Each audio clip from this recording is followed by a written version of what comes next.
It's not Coptic. It's Sahidic mixed with Judeo-Aramaic trademarks. Get away from that case before I call the police.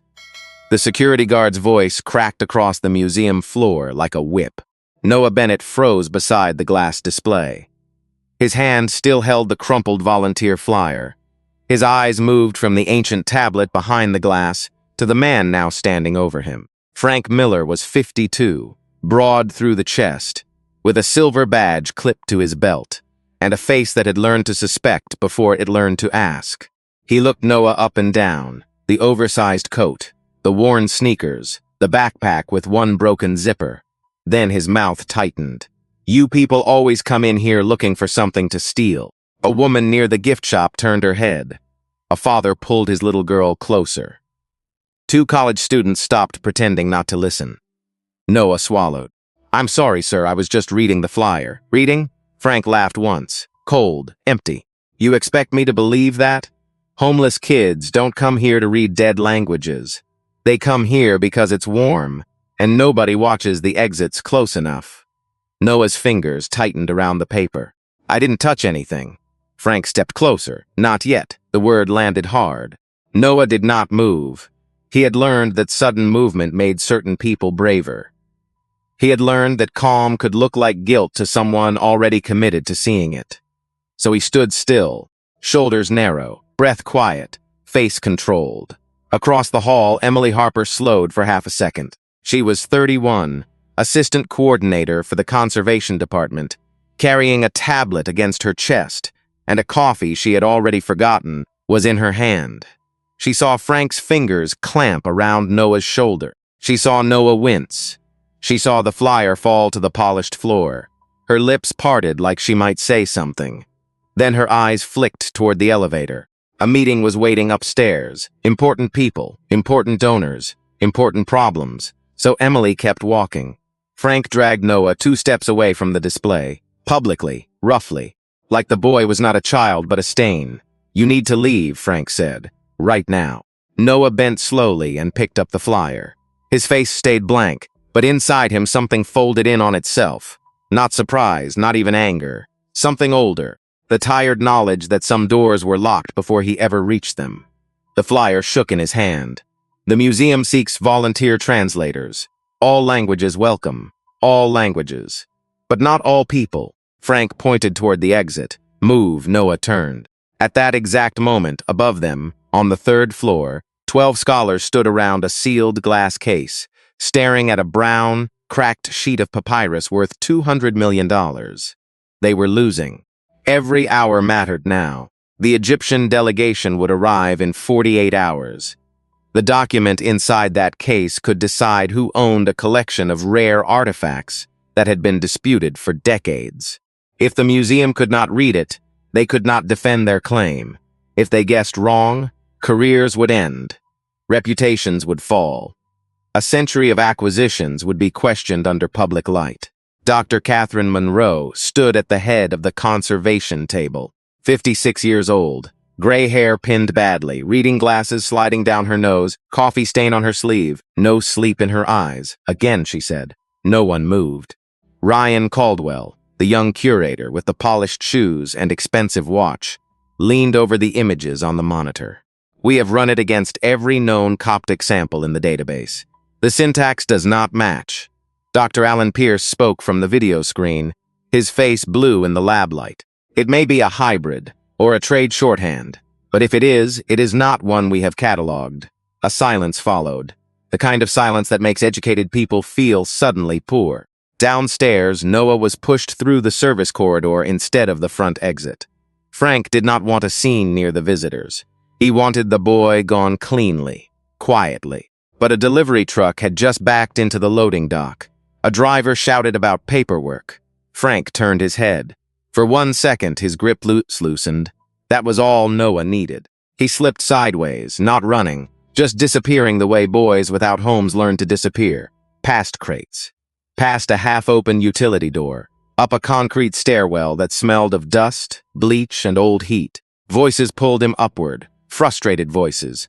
Educated voices. Afraid voices. Noah reached the third floor and stopped outside the conservation lab. The door was open. Inside, the papyrus glowed under ultraviolet light. Brown, brittle, covered in symbols that seemed to breathe in the blue-white shine. Noah's lips parted. The room argued around it. But Noah was no longer hearing them. He was reading, line by line, mark by mark, not Coptic, not exactly. His heartbeat changed. He had seen this before. 3 years ago, page 94, a reference book in the public library. Sahidic structure, but broken by Judeo-Aramaic trademarks. Merchant shorthand, Nile root syntax. The answer was not hidden from the world. It had been hidden from people who never thought to look where Noah had been forced to live. Emily Harper turned and saw him in the doorway. Her face went pale. Security, she said. Noah did not think. He spoke. It's not Coptic. Every head turned. His voice was quiet, but it cut through the room. It's Sahidic mixed with Judeo-Aramaic commercial shorthand. Ryan stared at him. Dr. Monroe went still. Noah stood in the doorway, coat too big, shoes too worn, flyer crushed in one hand. The boy they had just thrown out had read the line none of them could. Dr. Catherine Monroe did not speak right away. She looked at Noah the way a surgeon looks at a pulse that should not be there. Sharp, careful, not kind yet, but awake. Ryan Caldwell was the first to break. Excuse me? His laugh came out thin. You cannot be serious. This kid wandered in from a loading dock and now we are taking linguistic direction from him? Noah kept his eyes on the papyrus. Not because he was brave, because looking at Ryan would make his hands shake worse. Dr. Alan Pierce leaned closer to his screen. Say that again, son. Noah swallowed. It is Sahidic grammar, but the abbreviations are Judeo-Aramaic. Commercial marks, used by traders, not temple scribes. The room tightened. Someone stopped typing. Someone else lowered a pencil. The hum of the ultraviolet lamps suddenly sounded too loud. Ryan stepped forward. And where exactly did you study this? Noah turned his head slightly. The library. Ryan smiled like he had won. The library. He looked around the room, inviting people to join him. Well, that settles it. We can cancel the universities. A few people shifted. Nobody laughed. Dr. Monroe raised one hand. Ryan's mouth closed, but his jaw kept working. Dr. Monroe took one slow step toward Noah. What is your name? Noah Bennett, Mom. How old are you, Noah? 16. A soft murmur passed through the lab. It moved from coat sleeve to coat sleeve, screen to screen, like a draft under a locked door. 16, Ryan said. Wonderful. We are now risking a $200 million claim on a high school sophomore. Noah's face changed for the first time. Just a flicker. He was not in school. Not anymore. That word hit a place he kept covered. Dr. Monroe saw it. She did not ask. Instead, she pointed to the illuminated image on the monitor. Can you read any of it? Ryan cut in. Catherine, we need protocol. We need verification. We need to call security. I asked him a question. Her voice was soft. That made it worse. Ryan looked away. Noah stepped inside the lab. His shoes squeaked against the polished floor. The sound seemed enormous. Every adult in the room heard it. Every adult saw the cracked rubber at the edges of his soles. Noah felt their eyes. He knew that look. Not hatred, exactly. Measurement. People measuring how far away they needed to stand. He stopped beside the glass case. He did not touch it. He did not even lean too close. His finger hovered above the air over the third line. Here. His voice was barely above a whisper. It says, between the merchant Theophilus and the administrator of the Western Temple storehouse. Dr. Pierce's chair scraped through the speaker. Wait. His face moved closer to the camera. Theophilus? Yes, sir. Pierce began typing fast. Keys clicked like rain on glass. That name appears on the damaged seal fragment we translated last month. We never released that publicly. The room went still again. A different stillness this time, Noah continued. The next part is not ceremonial. It is financial. A loan agreement. Goods in transit used as guarantee. Silver payment by weight. Witnessed by 3 parties. Dr. Helen Brooks, 68, the oldest scholar in the room, adjusted her glasses with both hands. Show me the guarantee mark. Noah pointed, still not touching the glass. This hook shape here. Everyone is reading it like decoration. It is not. It means secured against cargo not yet delivered. Helen bent closer. Her breath fogged the edge of her glasses. Then she whispered something no one expected. Dear God, Ryan's face hardened. That could be a lucky guess. Noah looked at him then. For 1 second, not angry, not pleading, just tired. Dr. Monroe crossed to a side table and opened a flat archival folder. She pulled out a high-resolution print of a different document and placed it under the lamp. No labels, no explanation. What about this? Ryan spread his hands. Catherine, this is absurd. Noah looked down, his eyes moved left to right, then back once. Demotic Egyptian, he said. Tax receipt. Late period. 26th dynasty, probably. The taxpayer is complaining that the local official inflated the assessment. The room seemed to lose air. Pierce typed again. Helen sat down slowly. Emily Harper stood near the door, pale and silent, still holding her tablet. She remembered the way she had kept walking downstairs. She remembered Noah's shoulder under Frank's hand. For the first time that day, shame made her look small. Dr. Monroe watched Noah. Where did you learn demotic? Noah's fingers curled into his sleeves. Books. Which books? Whatever the library had. That answer landed differently than he expected. Not impressive. Lonely. Dr. Monroe heard all the things he did not say. No tutor. No school lab. No family friend with connections. No one at a kitchen table telling him he belonged. Just a child and books. Ryan checked his phone. This is still a liability issue. Dr. Monroe did not look at him. Noah, can you help us finish the first page? Noah looked at the papyrus, then at the adults, then at the door, as if part of him was already preparing to be thrown through it again. I can try. Frank Miller appeared in the doorway, breathing hard. There he is, I told you to leave. He grabbed for Noah's arm. Dr. Monroe turned. Stop, one word. Frank froze. Mom, he broke into a restricted area, and you put your hands on a minor in a public gallery. Frank's face flushed. I was doing my job. No, she said. You were making an assumption. The lab went silent. Dr. Monroe stepped beside Noah. This young man just identified a trade dialect that this department missed for 6 hours. Until I say otherwise, he stays. Ryan stared at her. You are putting the museum at risk. Dr. Monroe looked at the papyrus. No, Ryan. Then she looked at Noah. We already were. Noah stood beside the glass case like he was waiting for someone to change their mind. Nobody did. Not yet. Dr. Monroe pulled a rolling chair to the table and set it near the monitor. It was the first normal thing anyone had offered him all morning. A chair. A place. A small piece of space that said, "For now you are allowed to exist here." Noah did not sit right away. He looked at the chair, then at Dr. Monroe, then at Frank Miller still standing in the doorway, with his hand hovering near his radio. Dr. Monroe noticed. Frank, she said, leave the lab. Frank blinked. Mom, security protocol says. Security protocol does not require you to intimidate a 16-year-old boy while grown adults are trying to work. Frank's mouth opened, closed. His face reddened under the fluorescent lights. He looked around, hoping someone would rescue him. No one did. Even Ryan Caldwell looked down at his tablet. Frank stepped back. Yes, Mom. The door shut behind him with a soft click. That sound changed the room. Noah finally sat. The chair was too high. His feet did not fully settle on the floor. He pulled them back under him and placed the crumpled flyer on his knee, smoothing it with one careful palm.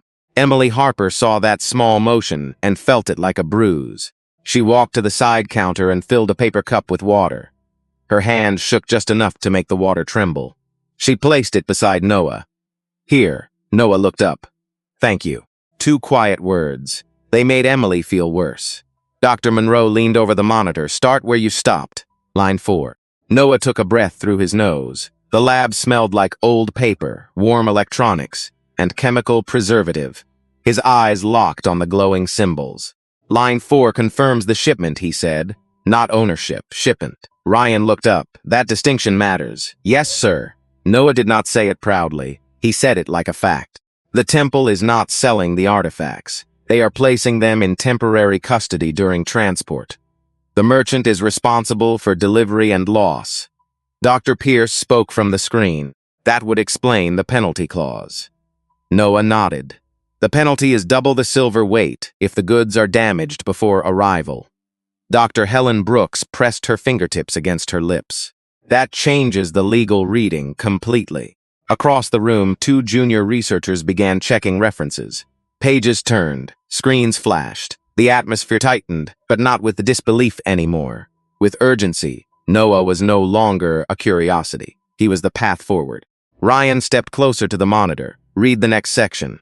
Dr. Monroe turned her head. Ask him properly. Ryan's face stiffened. What? Ask him properly. For one sharp second, Ryan looked like he might argue. Then he saw Dr. Monroe's eyes. He swallowed. Noah, would you read the next section? Noah looked at him. Yes, sir. That small correction cost Ryan nothing, but it gave something back to the room. Something human. Noah read on. His voice steadied with every line.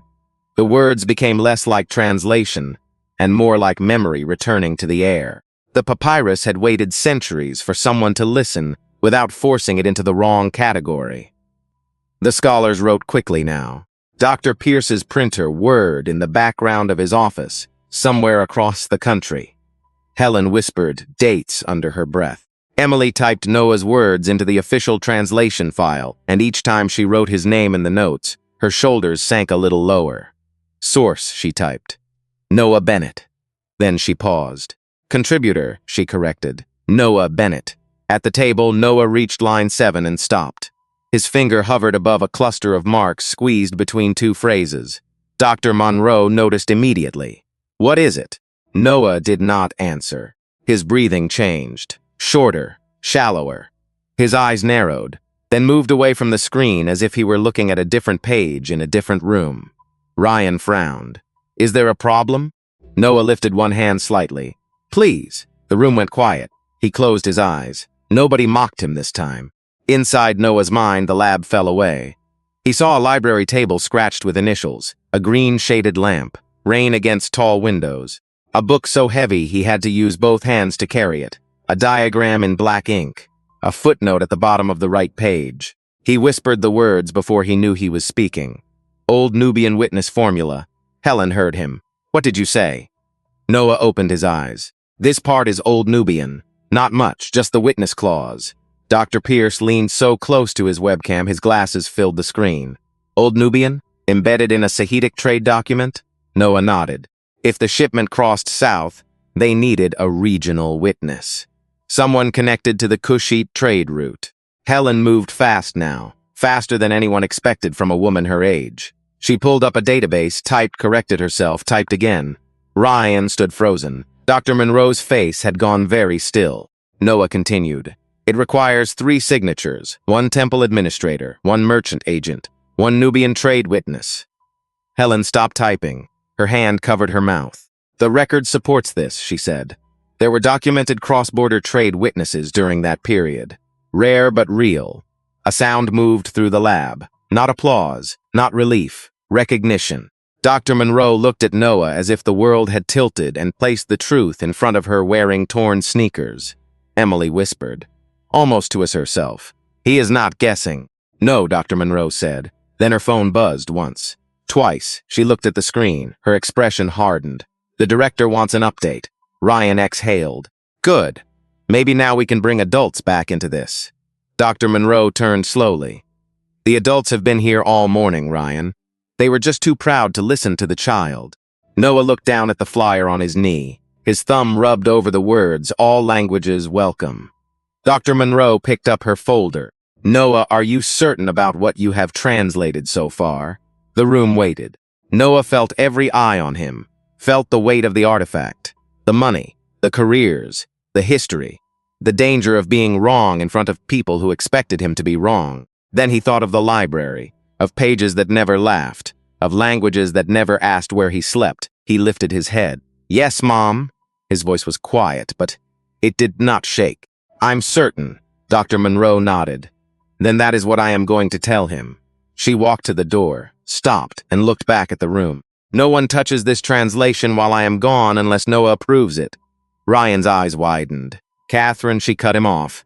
Noah approves it. The door opened. The door closed.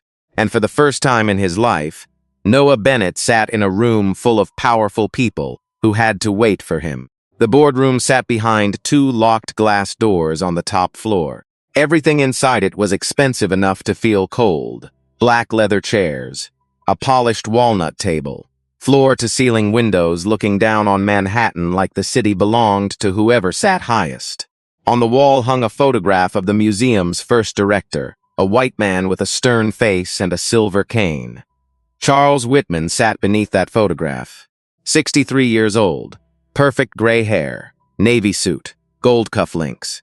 A man who had spent most of his life being obeyed by people who smiled while doing it. He looked at Dr. Monroe over the rim of his glasses.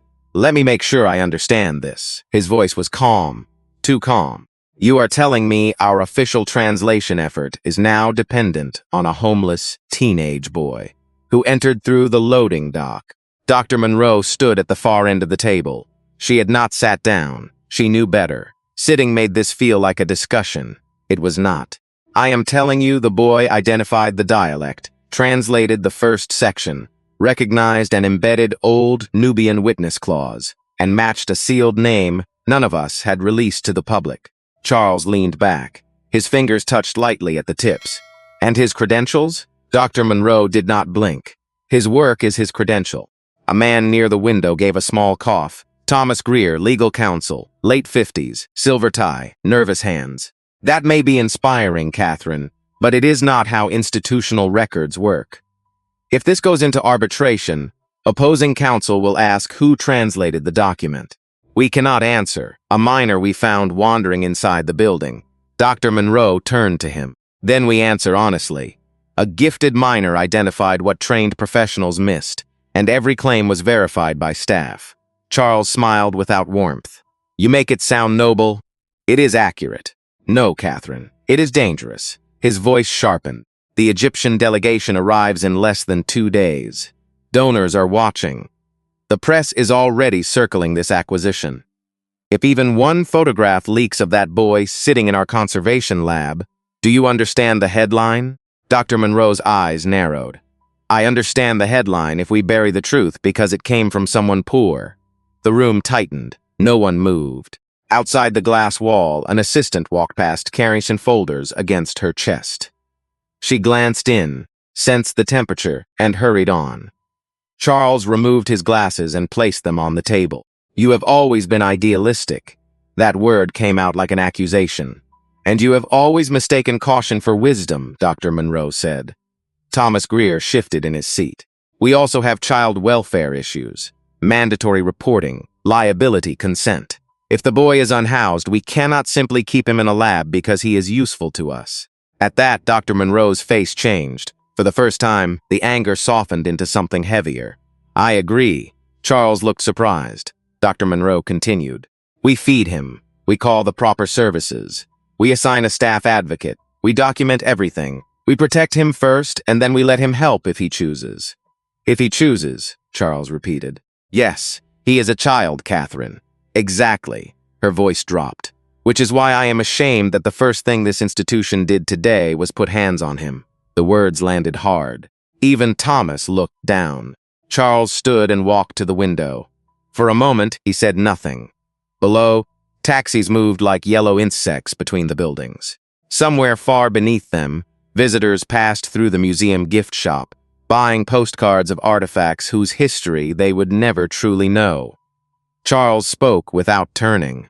"You are asking me to risk the museum on a boy nobody can verify." "No," Dr. Monroe stepped closer to the table. "I am asking you to risk your comfort on evidence you do not like." Charles turned. "That is quite a line. It is quite a situation." His jaw tightened. "And if he is wrong, then we verify and correct like scholars. And if he is right?" Dr. Monroe let the question hang. Then the room changed, because everyone knew the answer. If Noah was right, the museum did not have a translation problem. It had a moral one. It had walked past genius because genius arrived cold, hungry, black, and badly dressed. Charles sat back down slowly. "What do you want?" Dr. Monroe placed a folder on the table. Temporary supervised access to the conservation lab. A meal. A clean workspace. Written credit in the internal notes. Legal review for emergency youth services. And no security contact unless I approve it. Thomas Greer reached for the folder. "This is unusual. So is a 16-year-old translating a disputed papyrus in 3 scripts before lunch." For the first time, Charles looked tired, not old. Tired. He had built a career on polished rooms and controlled stories. Now the truth had walked in through the loading dock, wearing torn shoes. He stared at the folder. Fine, he said. Thomas looked up. Charles, I said fine. Dr. Monroe did not smile. I want it in writing. Charles gave a short laugh. Of course you do. Yes, she said, because boys like Noah are always believed last and blamed first. The room went quiet again. Charles signed. The pen scratched across the page. Back in the lab, Noah sat very still while Ryan Caldwell stood behind him, arms folded, watching every line he approved. Emily typed beside him. Helen Brooks checked references across 2 screens. Dr. Pierce muttered into his microphone, stunned and alive with the work. Noah reached the end of the first page. He looked up. There is more, he said. Ryan frowned. More what? Noah's face had gone pale. This is not just a loan agreement. The room stopped. Noah pointed to the final line. It says the artifacts were moved because of civil unrest. Temporary protection. Not sale, not theft, protection, Helen whispered. That changes the ownership claim. Noah nodded once. Then he said the words that made Emily stop typing. It means the museum may not own them at all. Nobody spoke after Noah said it. The sentence sat in the lab like smoke. It means the museum may not own them at all.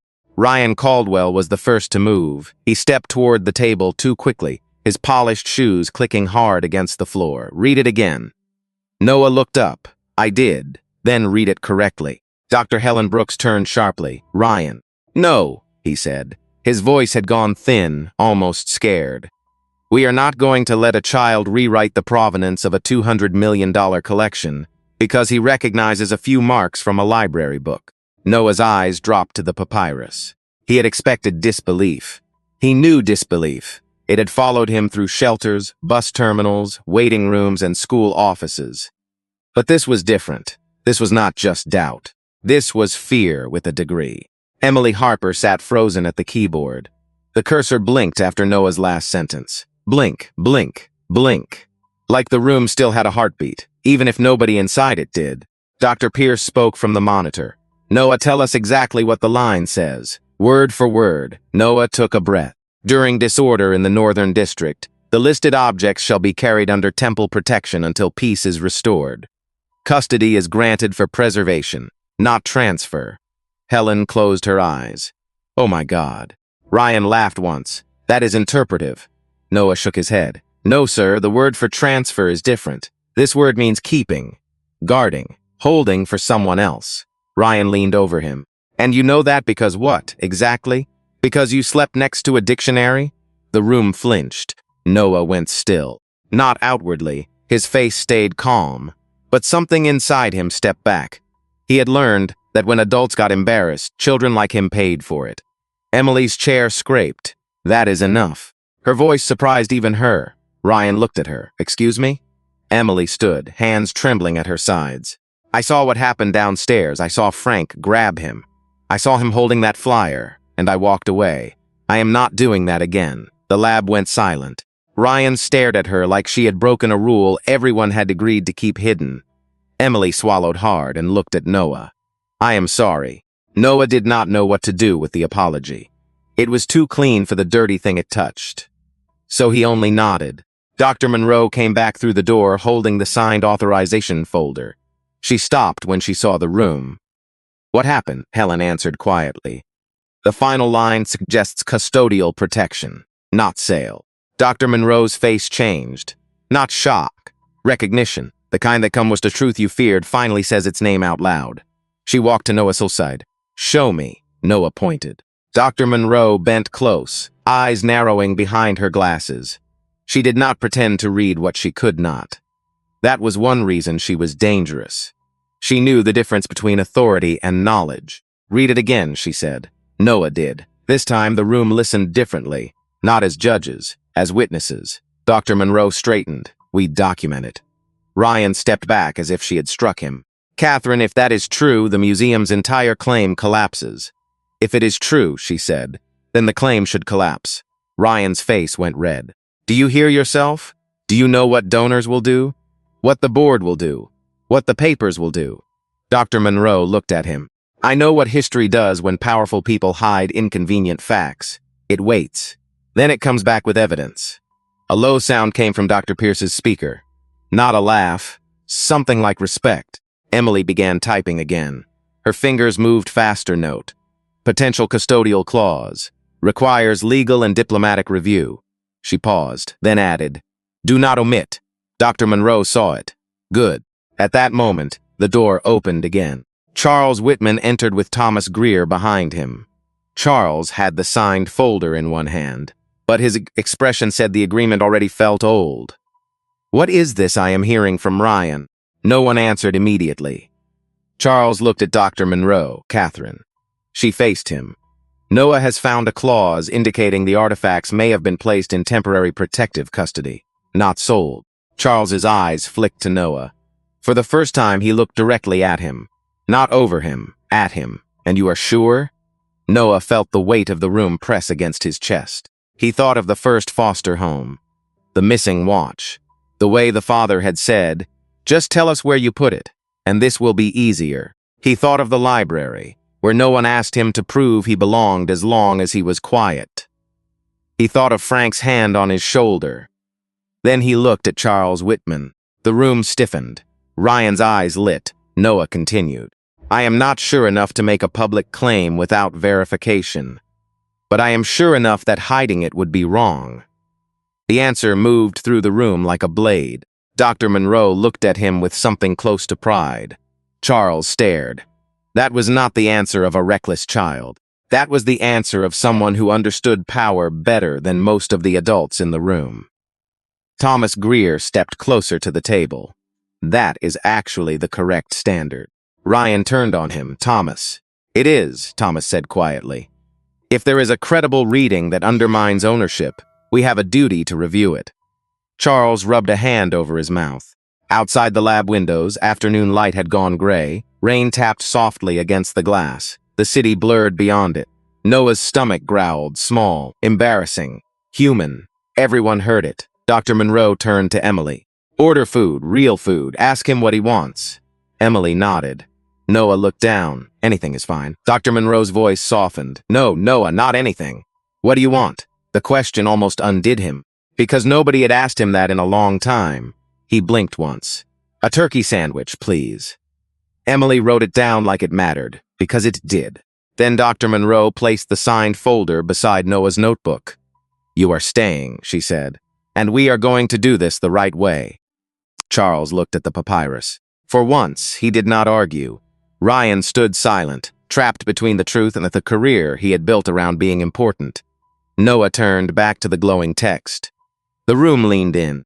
The boy they had tried to remove was now the only person brave enough to slow the museum down before it stepped over justice. The turkey sandwich arrived in a white paper box with a pickle spear, a bag of chips, and a bottle of apple juice. Emily set it beside Noah like she was placing evidence on a table. He stared at it for a second too long. That was how Dr. Monroe knew. Not because he said he was hungry. Hungry children learn not to say that. They learn to make hunger quiet. They learn to laugh it off. They learn to say anything is fine because wanting something feels dangerous. Noah opened the box carefully. Too carefully. The smell of bread and roasted turkey rose into the cold lab air. His throat moved. He picked up half the sandwich, then paused, glancing around, as if someone might tell him he had taken too much. Dr. Monroe looked away on purpose. So did Helen. Emily pretended to review notes. Even Charles Whitman, still standing near the door, had the decency to study the ceiling lights. Noah took a bite. Small at first, then another. For 30 seconds, the room let him be a boy, then Ryan Caldwell ruined it. "We still have a schedule." Dr. Monroe's eyes lifted slowly. "Ryan." "What?" He said it with both hands open. "I am not wrong. The delegation arrives tomorrow morning. If this new reading damages our claim, we need time to prepare a response." Noah wiped his mouth with the napkin. "It does not damage the claim," he said quietly. "It clarifies it." Ryan stared at him. That sounded rehearsed. Noah looked at the papyrus. Truth does not always help the person holding it. The lab fell still. Charles Whitman looked at Noah again. Really looked. That sentence had not come from a child showing off. It had come from someone who had lost enough to understand the cost of honesty. Dr. Monroe pulled out a chair across from Noah. "Where did you sleep last night?" Noah's hand stopped over the chips. Emily's face tightened. Helen took off her glasses. Noah did not answer. The rain tapped harder against the windows. Somewhere in the hallway, a cart rolled past with a soft metallic rattle. Dr. Monroe lowered her voice. "You do not have to tell us everything, but I need to know if you are safe." Noah stared at the table. Safe was a word other people used. A word with locks, clean sheets, a phone charger by the bed. Safe was not a bench with one eye open. Not a shelter where older boys watched your shoes. Not a subway platform at 3 in the morning while your stomach folded in on itself. He swallowed. The church steps on West 39th. Emily shut her eyes. Charles looked away. Ryan said nothing. For once. Dr. Monroe nodded once, slowly, like she had just accepted a responsibility she could not put down. "Do you have a caseworker? No family?" Noah's jaw tightened. "No one I can call." It was not the whole truth. His father was alive somewhere behind concrete and paperwork. But alive was not the same as reachable. Not when the system had buried him and then buried Noah under silence. Dr. Monroe opened the folder Charles had signed. "Thomas," she said. The museum attorney straightened. "Yes. I want youth services contacted. Not police. Youth services. I want a child advocate on site. I want emergency housing options that do not separate him from this process unless he chooses to leave. And I want every step documented." Thomas nodded. "I can make those calls." Charles cleared his throat. "Catherine, we cannot appear to be compensating a minor in exchange for stop," Dr. Monroe said. Her voice was not loud. It stopped him anyway. "We are not buying his testimony. We are responding to a child in crisis whom our institution mistreated. Those are different things. If we cannot tell the difference, we should close the museum and turn the building into storage." Helen made a small sound. Almost a laugh. Almost a prayer. Noah looked from one adult to another, trying to understand what was happening. Adults usually talked about him like he was a problem to move, a file to close, a body blocking a doorway. Dr. Monroe was talking as if he had rights. It made him uneasy. It made him want to run. Then Dr. Pierce spoke from the screen. Noah looked up. "I need your eyes on something." A new image appeared on the large monitor. Another fragment. Smaller, torn on one side, the ink faded to a ghost places. Dr. Pierce continued. "This was cataloged as unrelated. Same acquisition batch. Different storage box. We ignored it because the script looked administrative." Noah leaned forward. The sandwich sat forgotten beside him. His eyes moved. Left edge first, then center, then the broken lower line. His breathing changed again. Dr. Monroe saw it. "What do you see?" Noah stood slowly. "It is related." Ryan stepped closer despite himself. "How?" Noah pointed to the lower mark. "Same merchant, same temple storehouse." "But this is later." "How much later?" Helen asked. Noah did not answer right away. His finger hovered near the date. "This is where it gets strange." The room tightened. Noah glanced at the first papyrus, then back at the new fragment. The first document says custody until peace is restored. This one says the temple requested return of the objects. Charles leaned forward, and Noah's face had gone pale, and the request was denied. "The rain hit the glass like thrown sand," Emily whispered. "Denied by whom?" Noah looked at the broken line. "The transporting agent." Ryan frowned. "The merchant?" Noah shook his head. "No." He pointed to the remaining letters. "Not the merchant." Then he looked at Dr. Monroe, a museum predecessor, a private collecting society in New York. Nobody moved. Charles's face drained of color. Thomas Greer whispered one word: "Impossible." Noah's voice stayed low. "It is not impossible." He looked back at the text. "It is written down." Charles Whitman did not touch the table for several seconds. His hands hovered near the edge, stiff, pale, suspended in the air, like even the polished wood had become evidence against him. Then he turned to Thomas Greer. "Find the acquisition files." Thomas blinked. "Charles, now." The attorney pulled out his phone and stepped toward the corner of the lab, lowering his voice into a fast legal whisper. Dr. Monroe stayed beside Noah. She did not move closer. She did not crowd him, but her presence was steady, like a handrail at the edge of a steep stairwell. Ryan Caldwell was staring at the fragment as if hatred alone could make the letters rearrange themselves. "This cannot be right." Noah said nothing. Ryan looked at him. "You understand what you are accusing this institution of?" Noah's eyes lifted. "I am not accusing anyone. You just said a private collecting society in New York refused to return artifacts. I said that is what the line appears to say. Appears to say, Ryan repeated, seizing on it. Good. Then we do not present it until adults verify it. Dr. Monroe turned. Choose your next words carefully. Ryan's nostrils flared. I am trying to protect the museum. No, Helen said quietly. Everyone looked at her. The older scholar had taken off her glasses. Her eyes were wet, but her voice was firm. You are trying to protect the version of the museum that makes you comfortable. Ryan's face tightened. Helen, that is unfair. So was the way we treated him. Her gaze moved to Noah. So was the way this building treated a child who came here, because a flyer told him all languages were welcome. Noah looked down at the paper box beside his elbow. His sandwich had gone cold. The lab door opened again. Emily had stepped out minutes earlier to answer a call.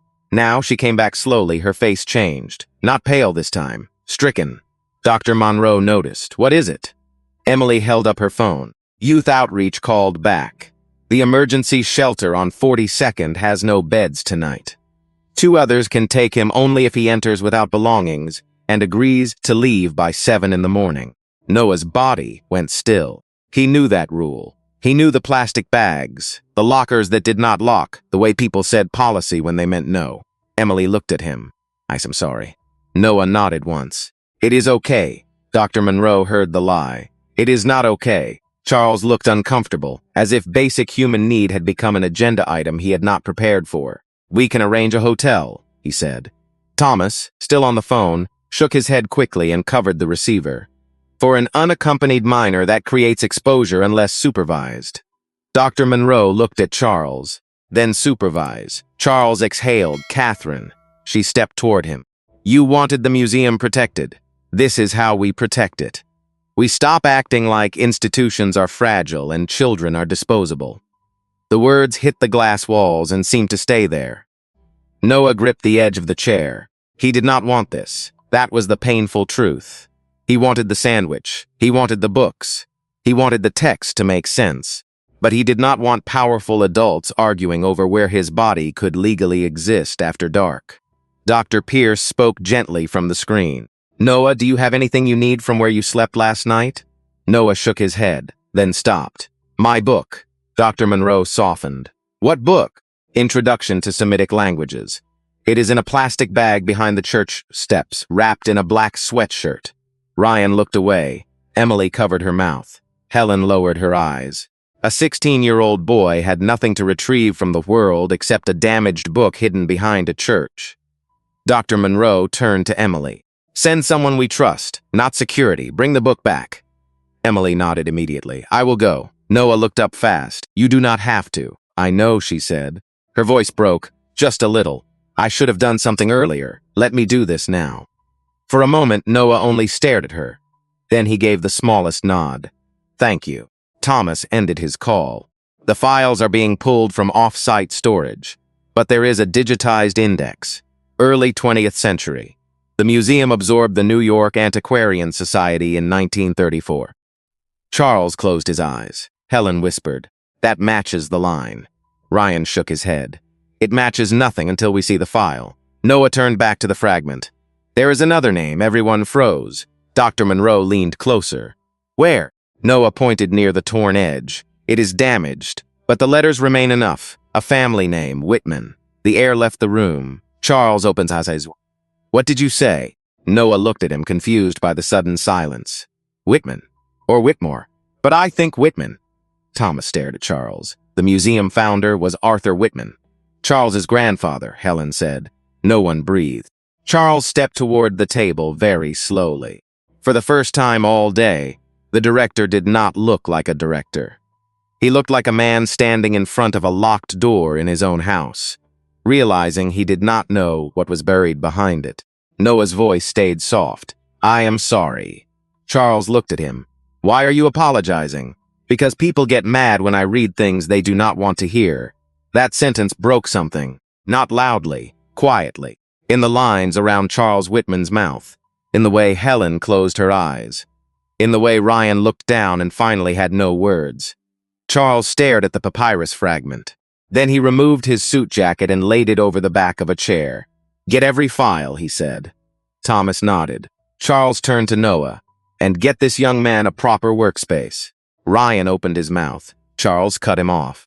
No more storage corners. No more side comments. No more touching him. No more talking around him like he is furniture. He looked at Noah again. You read what is there? His voice was low now. Even if it hurts us. Noah held his gaze. The lab was silent. Outside, the rain kept falling over Manhattan. Inside, a boy with no home had just become the most powerful person in the museum. Not because he owned it. Not because he controlled money. But because he had something more dangerous than power. He had the truth. Emily found the book exactly where Noah said it would be. Behind the church steps on West 39th. Wrapped in a black sweatshirt. Inside, a plastic grocery bag tied twice at the handles. The book was swollen from old rain, its cover bent, its spine cracked open like a tired hand. Introduction to Semitic Languages. Emily held it against her coat as the rain fell harder around her. For a moment, she did not move. People passed behind her under umbrellas. A cab splashed dirty water along the curb. A man sleeping under the scaffolding turned away from the wind and pulled cardboard closer to his chest. Emily had lived in New York for 9 years. She had walked past scenes like this, so often they had become background. A person on the steps. A blanket under a bridge. A kid with a backpack and nowhere to go. Now the background had a name. Noah Bennett. She walked back to the museum with the book under her arm like something sacred. By the time she returned, the conservation lab had changed. Not physically. The same lamps, the same glass case, the same hum of machines keeping ancient paper from falling apart. But the center of the room had shifted. Noah sat at a cleared workstation near the main monitor, not tucked at the side, not squeezed between adults. In front, a legal pad rested beside him. A fresh pencil, a clean archival copy. The turkey sandwich box was gone. The apple juice was half finished. Charles Whitman stood near the wall with his sleeves rolled up, his tie loosened. He was reading from a digitized file projected on the side screen. His face looked older by 10 years. Dr. Monroe stood beside Noah, not hovering, not guiding, waiting. Helen Brooks had tears in her eyes, but her hands were steady on the keyboard.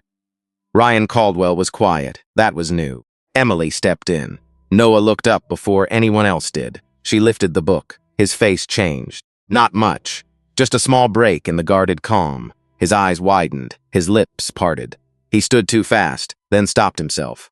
Emily crossed the room and handed it to him. It was right where you said. Noah took the book with both hands. Thank you. His voice nearly disappeared. He ran his thumb over the damaged cover. The gesture was careful, almost tender. Like the book was not paper at all, but a person who had stayed when everyone else left. Charles watched him. Something shifted in the director's face. Guilt can make people defensive. But sometimes, if it finds the right crack, it makes them honest. Charles turned back to the file. The New York Antiquarian Society acquired the collection in 1921. Thomas Greer appeared on the video call now, speaking from the records office downtown. The accession notes list Arthur Whitman as chair of the acquisition committee. There is no bill of sale attached, only a shipping manifest and a donor summary written years later. Dr. Monroe looked at Noah. Does that align with the fragment? Noah sat back down, opened the damaged book beside him as if it gave him balance, then looked at the text again. Yes, Mom? Ryan finally spoke. A shipping manifest is not proof of wrongdoing. Noah nodded. That is true. Ryan blinked, caught off guard. Noah continued. But it is also not proof of ownership. The room absorbed that. Short, simple, devastating. Charles stared at the screen. My grandfather's name is on this. Dr. Monroe said nothing. Noah looked at Charles carefully. Sir, names on old papers do not always mean the person knew everything. Charles gave a dry, painful laugh. That is kind of you. It is not kindness, Noah said. It is accuracy. Helen looked at him then. So did Emily. There it was again, the power everyone had missed. Noah did not have money. He did not have a title. He did not have a home. But he had trained himself to serve the truth without bending it toward revenge. That kind of discipline was rare in any room, especially powerful ones. The phone on the table rang. Dr. Monroe answered, yes. She listened. Her eyes moved to Charles, then to Noah. The Egyptian delegation moved their flight up. They will be here tonight. The lab froze. Ryan looked at the clock. Tonight? That gives us no time. Dr. Pierce's voice cracked through the speaker. How long? Dr. Monroe lowered the phone. 2 hours. Everything sharpened. Chairs moved. Files opened. Printers started. Helen began assembling a timeline. Emily created a translation packet. Thomas Greer demanded scanned copies from archives. Charles walked to the window, then turned back as if deciding something inside himself. We tell them, he said. Ryan spun toward him. Tell them what? Everything we know. Everything we do not know. We do not pretend certainty where we have questions. Ryan's voice dropped. This could destroy us. Charles looked at Noah. No. What destroys us is being handed the truth by a child and choosing comfort instead. Noah looked down. For a second, the room blurred. Not because he was tired, though he was. Because nobody had ever used him as the reason to do the right thing before. Dr. Monroe placed a printed page in front of him. Noah, I need one more thing. He looked up. When Dr. Farouk arrives, she will challenge this. She should. Can you explain the grammar clearly enough for a formal review? Noah's hands rested on the table, one on the ancient text, one on his broken book. He breathed in, the room waited. Yes, he said. Then he looked at the glowing fragment. But we need to include the uncertainty around the damaged name. Dr. Monroe nodded. We will, and we should not say the artifacts were stolen until the records prove it. Charles held his gaze. Agreed. Ryan stood in the corner, hearing a 16-year-old boy protect the museum more fairly than he had. Outside, sirens passed on Fifth Avenue. Rain streaked the glass. The city moved on. Unaware that inside one quiet lab, a museum was being forced to become honest, Noah opened his notebook. Then let's write it correctly, he said. The Egyptian delegation arrived through the staff entrance at 7:45 that evening. No cameras, no donors, no champagne reception. Just raincoats, leather folders, tired faces, and the kind of silence that follows people who have spent too many years asking museums to tell the whole truth. Dr. Samir Hassan entered first. He was 58, broad-shouldered, with silver hair and a dark wool coat beaded with rain. His eyes moved across the lab once, taking in everything. The glass case, the screens, the staff, the boy at the center table. Beside him stood Dr. Layla Farouk, 47, a papyrologist from Cairo University. She carried no purse, only a notebook and a pen. Her expression was unreadable. Charles Whitman stepped forward. Dr. Hassan, Dr. Farouk. Thank you for coming on such short notice. Dr. Hassan did not shake his hand right away. You said there was a development. Charles lowered his hand. Yes. His voice was steady, but everyone could hear the strain under it. A significant one. Dr. Monroe moved closer to Noah. Not in front of him, beside him. Dr. Farouk's eyes settled on the boy. And this is? Charles paused. Not because he was unsure, because the answer mattered now. This is Noah Bennett. He identified the working dialect and prepared the preliminary translation notes under Dr. Monroe's supervision. Dr. Farouk looked at Noah's oversized coat, his worn shoes, the damaged book open beside him. Then she looked at Charles. How old is he? 16, Noah said. His voice was quiet, but he answered for himself. Dr. Farouk looked back at him. You are 16. Yes, Mom. And you read Sahidic commercial shorthand? Somerset. Ryan Caldwell shifted in the corner. Some of it, Dr. Farouk repeated. Noah nodded, enough to know when I need to be careful. A tiny change passed through her face, not a smile. Interest. Dr. Hassan finally removed his gloves. Then show us. The lab moved into a different kind of silence. Noah stood. His chair legs made a small sound against the floor. He picked up the translation packet, but Dr. Monroe saw his fingers tighten around the pages. She leaned close. Just enough. Breathe. Noah inhaled once, then he began. The first document is not a sale contract. It is a custodial transport agreement. The temple places listed objects under temporary protection during unrest. Payment is not purchase money. It is a bond against loss or damage. Dr. Farouk stepped closer to the screen. Noah pointed to the line. This term here is the key. It does not mean transfer. It means guarding, holding in trust. Dr. Farouk's pen stopped moving. She looked at the mark for a long time. Then she spoke in Arabic to Dr. Hassan. Low, fast, controlled. Dr. Hassan's eyes narrowed. Charles glanced at Dr. Monroe, but she did not look away from Noah. Dr. Farouk switched back to English. Continue. Noah did. He explained the witness clause, the old Nubian insertion, the 3 signatures, the later fragment, the request for return, the possible connection to the New York Antiquarian Society. He did not accuse. He did not dramatize. He did not reach beyond the evidence. That restraint did more than confidence could have done. Dr. Farouk noticed. So did Dr. Hassan. When Noah reached the damaged name, he stopped. This part is uncertain. The surviving letters suggest Whitman or Whitmore, but the edge is damaged. It cannot be treated as confirmed without archival support. Charles closed his eyes for one brief second.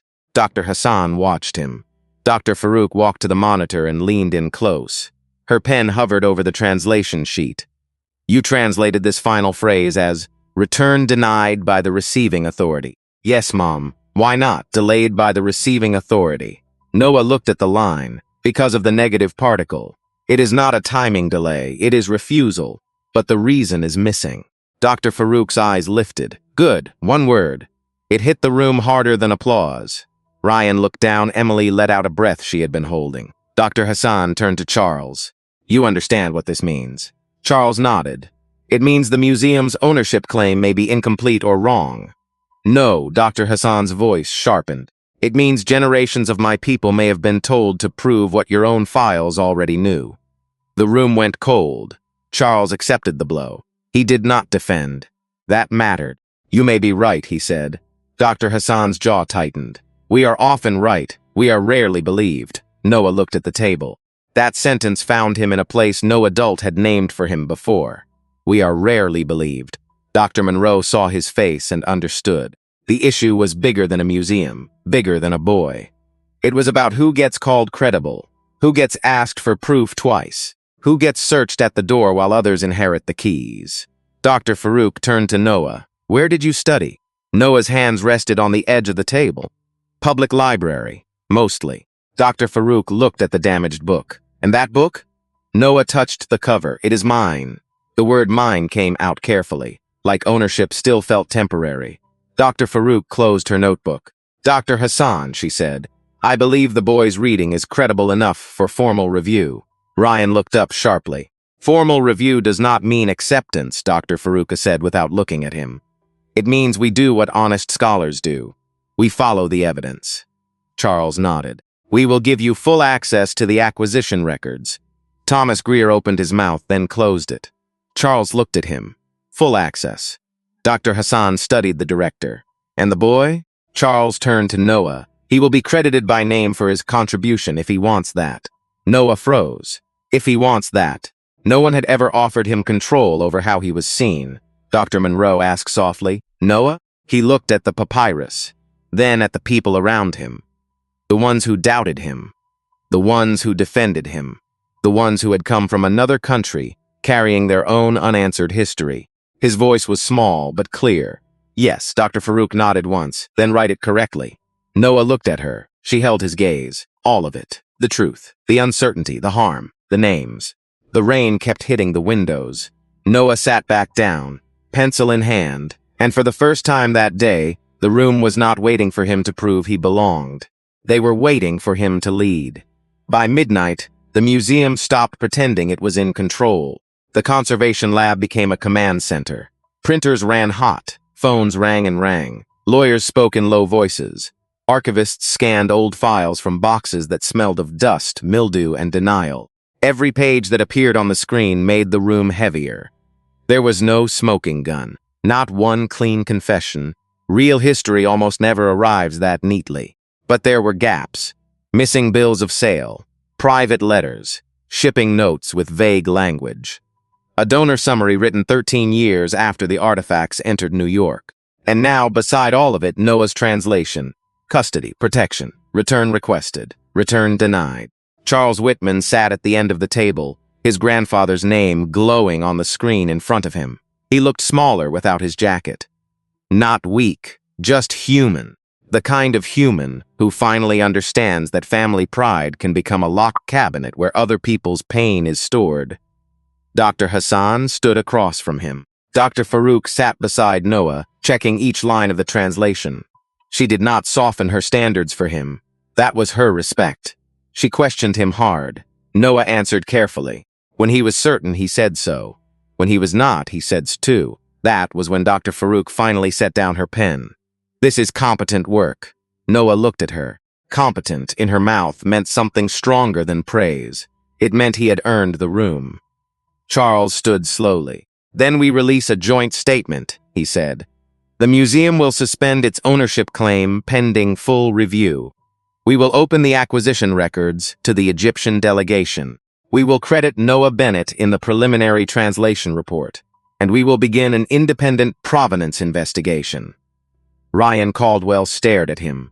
You are giving away our leverage. Charles looked at him. No, I am giving up the illusion that leverage is the same as integrity. Ryan had no answer. Frank Miller appeared at the lab door near 1 a.m. He looked different without the hard set of his shoulders. His badge was still on his belt, but it no longer seemed to give him height. Dr. Monroe stepped toward him.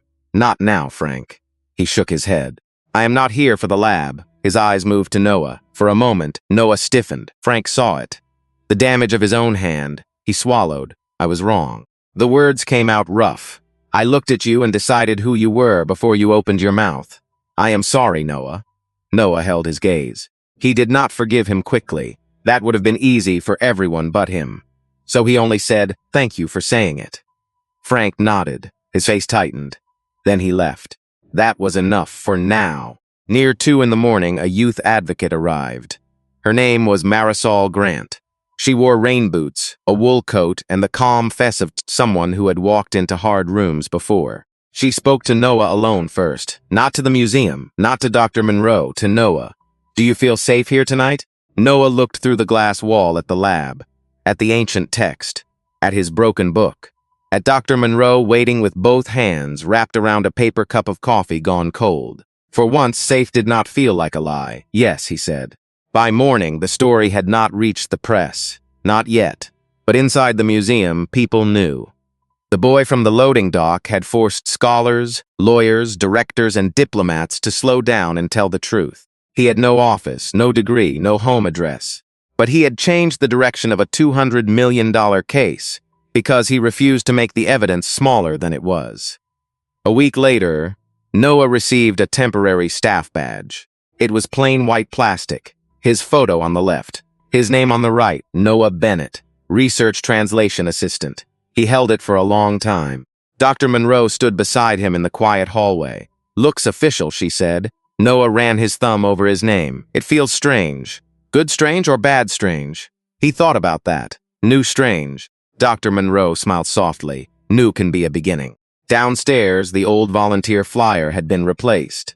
The new one still said all languages welcome. But under it, in smaller letters, someone had added something Noah did not know he needed to see. All people too. And that is the part worth remembering. Sometimes the most powerful person in the room is not the one with the title, the money, or the key card. Sometimes it is the person everyone ignored. The person holding the truth quietly. The person waiting for one fair chance to speak. If this story moved you, like this video, subscribe for more stories about dignity, justice, and second chances. And comment these 3 words so others remember what matters. Justice must win.